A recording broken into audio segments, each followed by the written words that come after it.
안녕하세요. 소시광입니다. 오늘은 일본인들이 자신들의 정치 시스템과 한국의 민주주의를 비교한 사실에 관하여 이야기해 보겠습니다. 한 한국인이 트위터에 다음과 같은 글을 올렸습니다. 선거라는 건 본래 세습을 피하기 위해 만든 시스템인데 일본인들은 그걸 모르고 세습을 하고 있으니 일본에서는 선거 같은 쓸데없는 일을 할 필요가 없다. 이 트윗을 작성한 한국인은 자리를 세습하는 일본의 정치 시스템상 선거를 할 필요가 없는데 왜 하는 거냐며 일본을 비꼰 것입니다. 실제로 일본은 이러한 세습 정치가 아무렇지도 않게 일어나는 것으로 유명한데요. 문제는 이렇게 세습으로 자리를 차지한 이들은 아무리 비리를 저지르고 잘못을 일삼아도 그들만의 리그가 이어지며 이들을 처벌하기가 어렵다는 점입니다.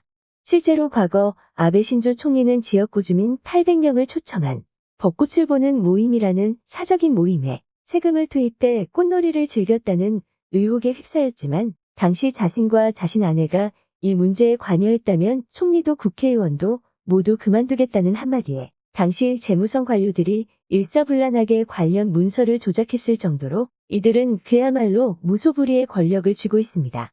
한국인은 쉽게 납득 못할 일이지만 일본인들은 어설픈 자수성가보다 잘 키운 세습이 낫다는 생각이 있어 이런 점에도 불구하고 세습위원을 밀어준다고 하는데요. 총리가 될 싹수가 있는 세습 정치인에 대해 병아리 시절부터 전담 교사를 붙여 다방면에 걸친 교육을 통해 제대로 된 세습 정치인을 길러내는 쪽이 언제 사고칠지 모르는 근본 없는 신인을 발탁하는 것보다 안전하다고 생각하기 때문이라고 합니다. 당연히 한국인이 보기에는 정말 말 같지도 않은 소리인데 이런 점이 답답했는지 한 한국인이 트위터를 통해서 이 같은 일본의 상황을 비판한 것입니다. 그런데 일본인들도 찔리는 게 있는지 몇 줄 되지도 않는 트위터를 가져와 자기들끼리 갑론을박을 펼쳤는데요. 과연 이들이 뭐라고 했을지 일본인들의 반응 한번 보시겠습니다. 한국은 민주화된 지 30년밖에 안 된 나라야. 그런데 일본은 그런 한국보다 정치적으로 후퇴해 있어. 일본의 민주주의는 도대체 뭘까? 선거를 한다고 해서 성숙한 민주주의 국가가 되는 건 아니잖아. 같은 정당이 매번 당선된다면 실질적으로 독재 국가와 다를 바 없지 않을까? 다른 건 다 몰라도 이건 한국인의 말이 맞아. 정치를 세습하는 나라는 일본 말고는 어디에도 없어. 그런데 왜 일본은 이걸 모르는 걸까? 무슨 소리야. 미국도 세습 엄청 되는데?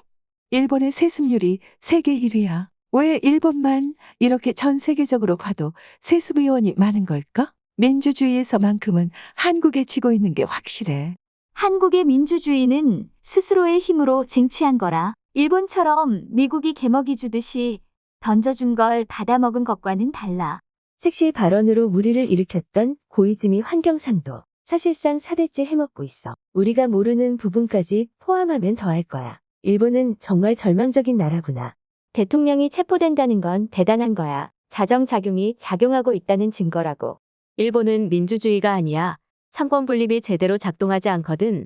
군인이 되기 전에 자위대에 입대해서 5년간 군 생활을 해야 한다던가 하는 의무를 지게 하면 세습위원도 없어질 거야. 또는 IQ 120 이상만 선거에 나올 수 있도록 하면 된다. 아베와 아소 고이즈미 주니어는 IQ가 70이니까 아웃될 거야. 한국은 아직 민주주의가 된 지 30년밖에 안 됐잖아. 그래 앞으로 30년 후에는 일본처럼 세습을 몹시 좋아하게 될 거다. 경제뿐만 아니라 이런 정치적인 부분만 봐도 한국은 확실히 선진국에 다가서고 있어. 요즘 한국은 뛰어나다고 순순히 인정한다. 세습하는 게 뭐가 나쁜데? 그래도 되는 게 민주주의야. 오히려 한국은 너무 과잉 반응을 보이는 거라고. 한국은 민주화 운동을 거쳐서 민주주의를 쟁취했으니까. 반면 일본은 지배층이 민주주의를 싫어하는 걸로 보여. 그렇게밖에 생각되질 않는다. 박근혜를 뽑은 한국인이 이런 말을 할 자격이 있을까? 한국은 자발적으로 민주화를 이룬 거고 일본은 미국에 의해서 민주화된 거야. 그러니 국민의 민주주의에 대한 이해도가 차이날 수밖에 없어. 한국은 역사가 없으니까 그렇겠지? 일본같이 역사가 오래되고 싶은 나라들은 대체로 세습하는 게 일반적이야. 유럽의 오래된 나라들도 그렇잖아. 중국 정도만 예외로 볼 수 있다. 선거보다는 핏줄을 더 믿을 수 있는 게 사실이야. 더욱이 민주주의의 문제는 말 그대로 고졸이나 여자들도 투표권이 있다는 거야. 한국은 모두 필사적으로 나라를 만들려는 모습이 느껴져. 역시 목적이 있으니까 다르다고 해야 할까? 왜 일본이 진다고 생각해? 한국의 자랑인 삼성과 LG도 일본의 기술을 베끼기만 한 조립 회사고, 통화도 로컬머니인 원화로는 주요 통화인엔에 미치지 못해. 어차피 미국과 일본, 중국이 없으면 살아갈 수 없는 약소국이 한국이야. 적어도 10년 동안 정치면에서는 한국이 잘하고 있어.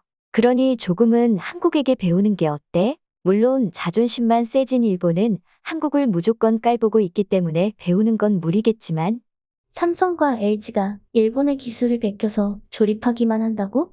인터넷 우익 특유의 인질곡이구나? 이런 사람에게는 무슨 말을 해도 소용이 없어. 그러니 그냥 댓글 안 다는 게 낫다. 정치만큼은 한국 오빠 말이 맞아. 일본도 잘못했을 경우 한국처럼 감옥까지 보내야 된다. 그냥 사퇴하거나 이런 건 너무 미지근한 처벌이야. 맞아, 한국처럼 일본도 총리를 감옥에 보낼 수 있으면 좋을 텐데. 한국은 민주주의가 정착한 지 고작 30년인데 30년도 안 돼서 일본을 앞질러 버렸어. 이거는 정말 한국인이 우수하다고 볼 수 있어. 일본의 선거제도는 다른 나라에 비해 공탁금이 터무니없이 높기 때문에 가난뱅이는 입후보하기가 어려워. 그래서 부자들만 선거에 나서기 때문에 세습위원이 재탄생하는 거야. 일본은 계층 간 사다리도 고착화되었기 때문에 더더욱 세습이 심하지. 일본은 정말 바보들밖에 없어. 나중에 실제로 눈앞에 닥쳐야 그때 가서 한국을 배우게 될 거다. 20년 후 한국이 경제적으로 밀려서 자존심도 못 건질 그날이 오면 알게 될 거야. 그때가 오면 내가 모두 비웃어주마. 인터넷에서는 한국인이나 일본인이나 별다를 게 없지만 중요한 차이점은 한국인은 실제로 데모를 한다는 거야. 반면 일본인은 실제로는 입을 다물어 버리지. 미국은 여당과 야당이 나름대로 바뀌고 있는데 일본은 정권 교체도 거의 없어. 이런 면에서 보면 한국이 요즘 정치로서는 청정한 것 같다. 한국이 하는 게 본래의 민주주의야. 민도 정치 방역 모두 한국에게 완패했다. 왜 일본은 한국에게 패배한 것일까? 일본은 사법부도 제 기능을 못해? 한국의 경우 비록 대통령일지라도 공정하게 판단해서 감옥에 보내는데, 반면 부정부패가 만연한 일본에서는 상급 시민이면 무조건 무죄야. 무죄는커녕 기소조차 당하지 않는다. 2000년대 초반까지만 해도 한국은 비웃을 수 있는 국가였어. 하지만 이렇게까지 일본이 몰락할 줄은 몰랐지. 글쎄, 나는 아직 한국이 선진국이라고는 생각하지 않아. 국제법도 지키지 않고 북한은 독재 테러 국가니까. 잘못하면 확실히 체포되는 한국. 반면 일본은 완전 무정부 상태야. 코로나 대처로 확실하게 한일 간 차이가 드러났다. 어느 쪽이 제대로인지는 불보듯 뻔하지. 한국은 남녀 평등에 대한 인식도 급속도로 개선되고 있는 게 사실이야. 페미를 어떻게든 물어뜯는 인터넷 우익들은 부정하고 싶겠지만 이렇게 일본인들의 반응 알아봤습니다. 일본의 강요 중 절반은 물려받은 정치인이라고 합니다. 후쿠시마 환경 문제에 대해 섹시하게 대응하겠다고 답해 한국에서도 유명해진 고이즈미 환경상도. 과거 고이즈미 총리의 아들이며 이런 세습위원이 일본에는 어마어마하게 많다고 합니다. 이런 식으로 나라를 운영하니 나라가 개판이 되는 게 당연한 것 같은데요. 평생 그렇게 살길 바라겠습니다. 이렇게 오늘의 영상을 마치며 시청해주셔서 감사합니다. 여러분의 좋아요와 구독은 영상 제작에 많은 힘이 됩니다. 앞으로도 많은 관심과 시청 부탁드립니다.